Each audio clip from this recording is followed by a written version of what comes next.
Hi everybody, Dan Illman here for the Woodbine Play of the Day for Sunday, October the 14th. It is the Ruling Angels Stakes, carded as race number 6. Let's take a look at this field.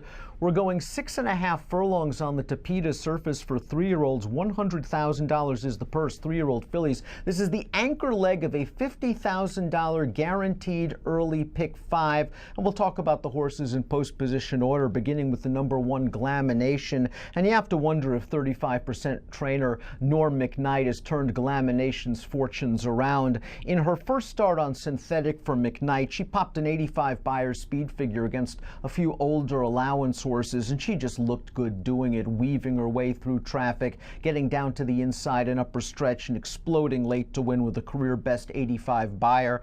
Glama Nation was always a useful horse for trainer Michael Doyle. Heck, she won the Shady Wells Stakes as a 2-year-old, finished second in both the Ontario Debutante and the Fury, and I think she has the ability to sit off what could be a very fast and contested pace in the Ruling Angel Stakes. She's a dangerous contender at 5-2 for Rafael Hernandez. The 2 is Divine Mischief, a horse shipping up from Churchill Downs for trainer Joe Sharp. This filly cost a lot of money at public auction, is really yet to live up to that potential, although she is stakes placed in New York on dirt. This will be her synthetic debut, and the big question mark as to whether she'll handle this surface. She finished behind Jean Elizabeth in her most recent start, and Jean Elizabeth, we know, is a synthetic specialist. If Divine Mischief handles this surface, I think she's going to get a good pace situation, but that's up in the air right now. You can take your chances with her because she's 8-1 on the morning line. Miss Savvy is the number 3, and she faced some pretty decent optional claimers, older ones at that, in her most recent start on turf.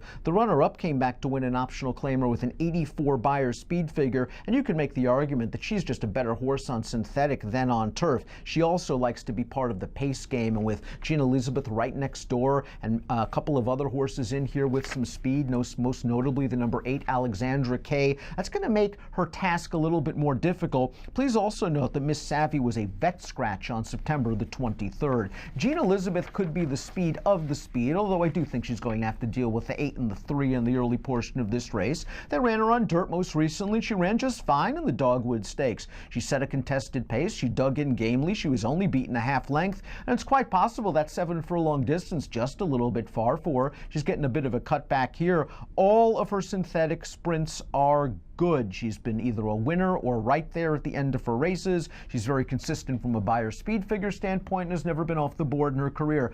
3-1 you can argue is value for the horse that they might all have to catch when turning into the stretch. The 5 Win the War is 8-5 on the morning line, and this horse is just so good on turf and synthetic, and is just not as good on dirt. While she is graded stakes placed on dirt, her big performances have come on turf and synthetic. She is undefeated on those surfaces. As a 2-year-old filly, she earned a 93 Beyer speed figure in winning the Glorious Song Stakes. Last time out on dirt, she was overmatched on a surface she doesn't want in the Prioress. So she's getting back to synthetic. She has a good tactical gear. She draws outside some of the speeds. There are lots of things to like. Mark Casse has said that he's looking forward to stretching her out on the turf down the road. I think Win the War is obviously okay and is probably the horse to beat, but I'm not sure there's such an edge here at 8-5 that I want to take her. I'd use her in the guaranteed pick 5 to be sure, but I think I'm going to look for a little bit more value on the win end in this spot.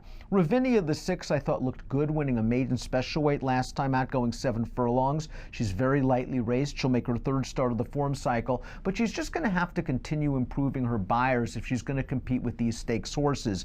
Bintuwar is in good form as well for trainer Brendan Walsh. This horse just missed in an allowance race last time out behind Alexandra K. That was her North American synthetic debut at Presque Isle Downs. She was coming off of a win on turf at Ellis Park.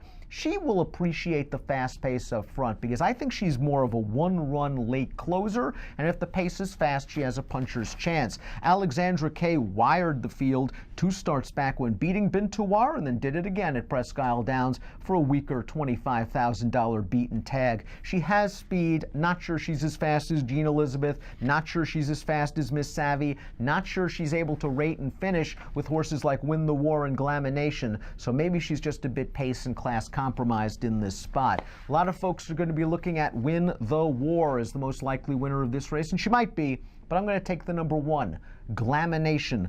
Third start for this barn. Think she's going to sit a good trip, saving ground behind the leaders, and just love the way she finished in her first synthetic start for Norm McKnight, who, as I said earlier, winning 35% of the time at Woodbine this season. So Glama Nation, my top pick in the Ruling Angel. It's the Woodbine Play of the Day for Sunday, October 14th.